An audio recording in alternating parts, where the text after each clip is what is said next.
Hello everyone, welcome to yet another day in this clown decade, the decade where things are only going to get worse before they get better. And today these genuinely have to be some of the worst stories I have ever heard about this topic, the topic that everyone's been talking about for at least 3 years. The fact that despite being an island, we seem to have a problem defending our pretty well-defined borders. Some would argue they're some of the best defined borders in the world, at least when it comes between England and France, given that literally every invasion attempt has failed since 1066, and, well, I suppose that's coming into question, especially since at least 2020. So Home Office is paying for around 5,000 empty beds for asylum seekers to avoid overcrowding at detention centres amid high numbers of channel crossings. It is already paying more than £6 million a day to house around 50,000 migrants in hotels, with controversial projects to use barges and military bases hit by delays and legal action. Because coming over illegally apparently means that you deserve a Premier Inn for as long as it takes to process you. The spending is a key driver behind the record £3.6 billion annual cost for Britain's asylum system, and is being controversially funded through international aid money that should be going to crises abroad. It shouldn't even be being spent at all with the problems we're in. More than 1,300 migrants have arrived in small boats in 3 days, bringing the total figure for 2023 closer to last year's record levels, despite Rishi Sunak's pledge to stop the boats.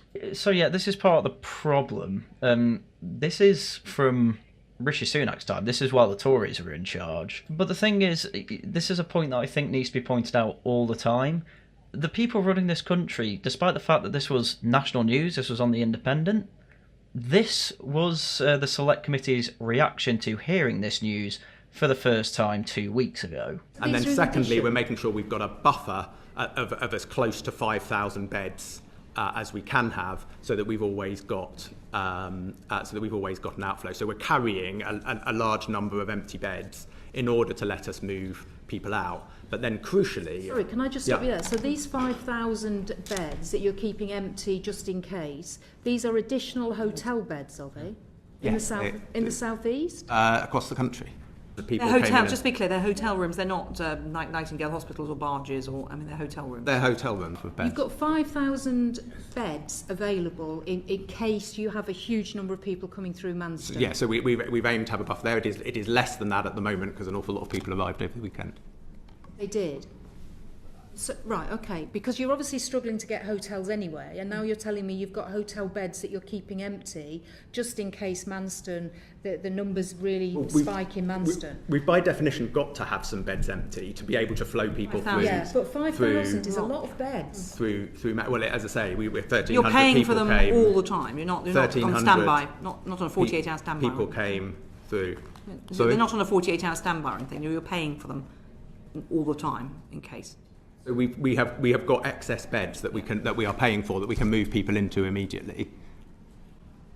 So sorry, you've got 5,000 beds you are paying for just in case you need them. Is that what you're telling me? It's fewer than that now, but we are keeping a buffer of hotel beds so that if people arrive, we can move people out of Manston and maintain the turning people around in 24 hours.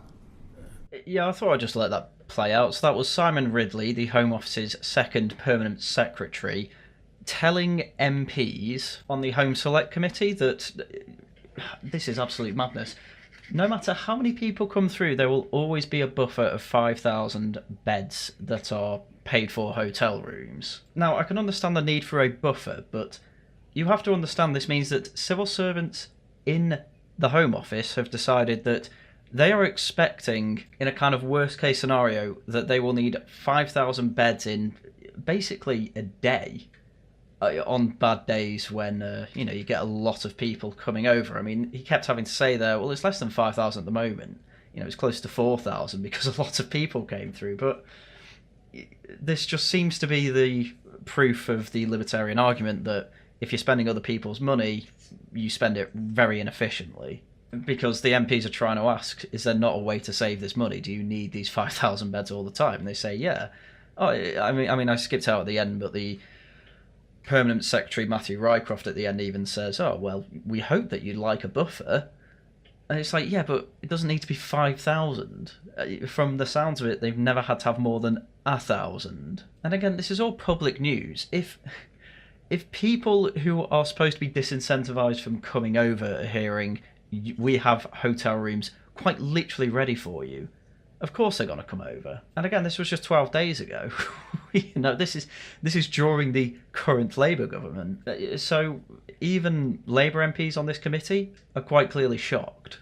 And just to make it absolutely clear, MPs appear to be somewhat still on board with it, despite having acted surprised. Here's how they end this entire shocking debacle. So I hope the committee would support the decision of having a buffer. Could have an argument about how big the buffer should be, but I would hope that the committee would. I think we just hadn't quite appreciated it was 5,000. No. I mean, that's where the clip ends, but this is very much a kind of reaction of, oh, I didn't realise it was that high, carry on.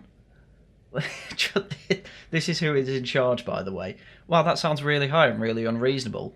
Anyway, carry on. Great. Anyway, in other news, when we are not paying for 5,000 empty hotel beds, we are paying for the furnishing of asylum seeker flats. And apparently the cost is too sensitive to be released. Information Commissioner rules in favour of Home Office, which refused to reveal cost of furnishing Hampshire accommodation. Hampshire is really expensive as well, by the way. The cost of furnishing flats for asylum seekers cannot be released because the issue is too sensitive, a watchdog has ruled. What this effectively means is that there was one set of riots over a couple of days, a couple of months ago now. Therefore, we have to suppress absolutely all information because we might have more fires at these flats. Which, honestly, to be honest with you, if they release these numbers, I reckon that they would definitely be targeted. John Edwards, the Information Commissioner, has ruled in favour of the Home Office, which refused to reveal the cost of furnishing a block of flats to be used by 346 asylum seekers in Farnborough, Hampshire. I am really glad to be hearing that our tax money is going towards this sort of thing. I can't think of any other efficient use.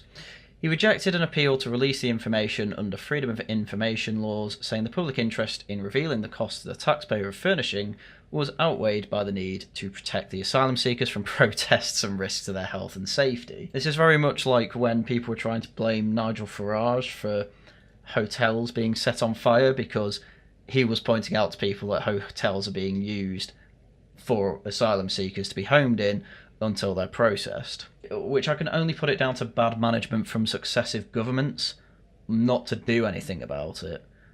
I mean, if as much as they went to court with human rights lawyers, the Tory government, at least they looked like they were trying to put them elsewhere in, old army facilities, the Bibby Stockholm. From what I heard from people I know who are actually in the armed forces, it looked like a Premier Inn to them.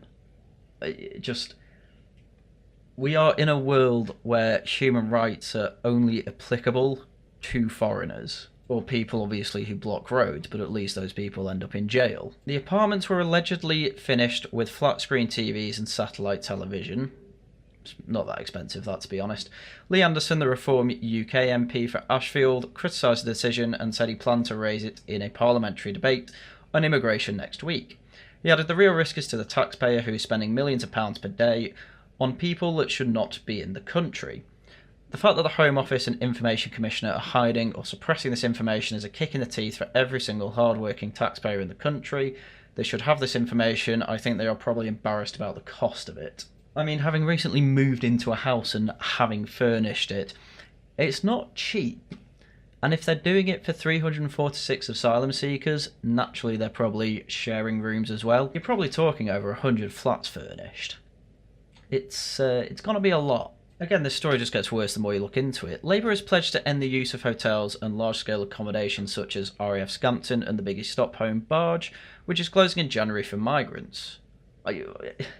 So they're getting rid of the cheaper options in favour of the more expensive ones because apparently we need to furnish flats for asylum seekers. Where can I apply to get my flat screen TV? On Thursday, the Home Office abandons plans to use RAF Scampton, which was the Dambusters basis and asylum camp, which I didn't like that either, to be fair. In response to the Freedom of Information request, the Home Office had warned that accommodating asylum seekers was a highly emotive and sensitive issue that had resulted in public protest and disorder outside sites once they had been identified and located. It told the Commissioner it is common knowledge that vulnerable asylum seekers are targeted of reprisals or reactions, and asylum-seeking individuals or groups of asylum-seeking individuals have been threatened and harassed in the past. In his response, the Commissioner acknowledged the examples cited by the Home Office of situations where speculation about possible asylum seeker locations had led to the targeting of properties by those prepared to break the law, intimidate, abuse, and cause criminal damage. I mean, again, you don't have to tell us where these flats are necessarily. I'm going to be honest with you, local people will already know. But hiding this fact is not going to stop people being very, very angry. What's going to end up happening here is people are just going to go off assumptions. I am already assuming it's quite expensive. Rents are well over 1.3 grand, something like that, in Hampshire for flats. Yeah, that's at the taxpayer expense. People know this. Trying to hide this any further is just futile. It's just futile. It just makes you look dishonest, which is not a good thing to look like when people already don't trust you. So this is inevitably what is going to happen when you refuse to use the cheaper options. I mean, bear in mind as well, the Rwanda scheme got scrapped by the Labour government on the first day. On the first day, which everyone knew was going to happen, but this next story just puts a cherry on top of the whole situation. When Keir Starmer became Prime Minister, he immediately dumped the Tories' Rwanda deportation scheme. The Labour leader said the £310 million scheme, under which those seeking asylum in Britain would be sent to Africa, was dead and buried. £310 million for that scheme, probably about 5 minutes of NHS spending or something like that. But Germany is now considering resurrecting the plan and using Rwanda as a third-party country for migrants, with facilities paid for by Britain. Germany's Special Commissioner for Migration Agreements, Yashim Stamp, I'm assuming I said that right, proposed deportating asylum seekers coming through Russia and Belarus to Rwanda while their applications are processed. We currently don't have a third country that has contacted us with the exception of Rwanda, Stamp said on Thursday, stressing that East African nations already possess the capacity to host asylum seekers thanks to Britain's efforts under the previous deportation deal that was scrapped by Starmer in July. Stamp, a member of the Freedom Democrats, FDP, said that the German government could utilise those existing structures that were originally prepared for the British. Should Germany actually do this, and should they see a direct fall in the number of migrants going to Germany, I cannot tell you how little I will value Liberals' opinions again. I have this conversation a lot with some of my left-wing friends and even my brother, explaining how, believe it or not, having push factors like this, saying coming over here means you will just be sent to Rwanda and stay there, will do wonders to stop people trying to come here. Oh, it costs a lot of money. Well, you want more money for the NHS, so I'm not exactly in the mood for listening to your complaints about the economy here. Believe it or not, having border security is absolutely worth being a net loss. I am not having a border to try and improve our economy. That is not the point. If Stamp follows through, it will be hugely embarrassing for Starmer, who labelled the scheme as a gimmick after it was unveiled by Rishi Sunak. Germany, of course, will face similar difficulties to Britain if it does decide to go down the Rwanda path, but the scheme could solve one of Berlin's big problems: what to do with migrants who come via Russia and Belarus. The two countries have long been accused of smuggling migrants into the territory of the EU to destabilise the alliance. Stamp argued that the influx of migrants is part of the Russian President Putin and his Belarusian counterpart Lukashenko's hybrid warfare against the West. So we're allowed to do it to Russians, but you can't do it to anyone from any other country. Okay. Stamp suggests, I mean, again, even that doesn't even matter. If it works and less Russians actually come over, and Belarusians, it will prove that it was actually a sound scheme. And then, therefore, yes, it would be very embarrassing to Starmer, especially because it's coming mostly at our expense. We're literally living in the world of the meme where it's, are you winning, son? No, we're run by clowns. Stamp suggested that any agreement with Rwanda would only apply to immigrants smuggled into the EU through Russia and Belarus. My suggestion is that we focus on this group. We are taking about 10,000 individuals per year. Wow, I wish it was that low for here.